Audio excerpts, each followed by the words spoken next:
କଣ ଆରେ କ'ଣ କରୁଛୁ କି ରେ? ଦୋକାନରେ ବଇଛ କଣ କରିବି? ଦୋକାନରେ ବଇଛୁ?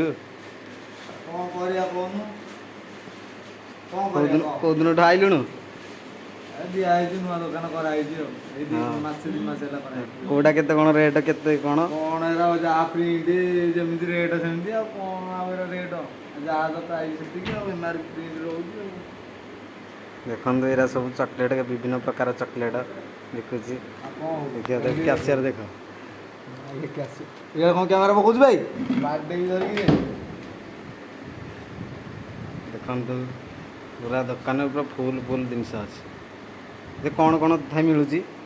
ପକୋଡ଼ା ହେଉଛି, ମ୍ୟାଗି ହେଉଛି, ପେଟିସ୍ ରହୁଛି, ଆଉ ଆମ୍ଲେଟ୍ ହେଉଛି, ସିଝା ଅଣ୍ଡା ହେଉଛି, ଅଣ୍ଡା ଚପ୍, ବ୍ରେଡ଼୍ ଚପ୍ ଏସବୁ ଜିନିଷ ଏମିତି ହେଉଛି। କୋଉଟା କେତେ କ'ଣ ରେଟ୍?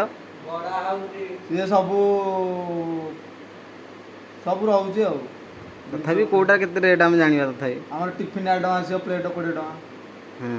ଆଉ ଆମ୍ଲେଟ୍? ଆମ୍ଲେଟ୍ 30 ଟଙ୍କା ଡବଲ୍ ଅଣ୍ଡା। ଆଉ ଚିକେନ୍ ପକୋଡ଼ା?